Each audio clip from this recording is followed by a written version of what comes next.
The touch of the master's hand, Ephesians 2. This poem starts with an old, battered violin being auctioned off. The auctioneer doesn't think it's worth much, starting the bidding at just $1. But then a gray-haired man steps forward, picks up the violin, and plays a beautiful melody. Instantly, the value skyrockets. Now everyone wants it for $1,000. The crowd is confused and asks what changed its worth. The answer? The touch of the master's hand. The poem uses this violin as a metaphor for life. Just like the violin, many people feel worn and undervalued due to their struggles and mistakes.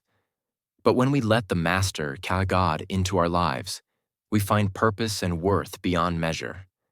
Then the theme shifts to how everything we create, whether it's art, money, or even a life well lived, can gain value through intentional effort.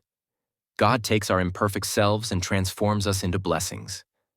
This is likened to a flawed vessel that the Master chooses to mend and use for a greater purpose. Next, the discussion includes how life sometimes feels like a puzzle where pieces are scattered. Just like the old Greek myth about the fates spinning and cutting life's threads, we might not see the bigger picture. However, it's all about trusting that God has a design for our lives, and even the darker moments are necessary for the overall tapestry. The speaker shares a story of a distressed father who feels his life is in pieces and wants to find God's purpose to help his son. It reflects on the importance of moving forward in life, despite challenges, to create a masterpiece out of our experiences. Using the analogy of lions and gazelles, we must keep running. We must act, or life will slip away from us. Amid the struggles in the world, the message is clear. Even when things seem chaotic, we can find glue through God's grace that holds our lives together. This grace helps us recognize that we are all pieces in a larger puzzle, essential for creating something meaningful.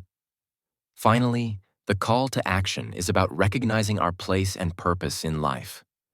Just as a stonemason shapes a stone for a specific space, we're crafting our lives here on earth to fit into the heavenly picture God has for us.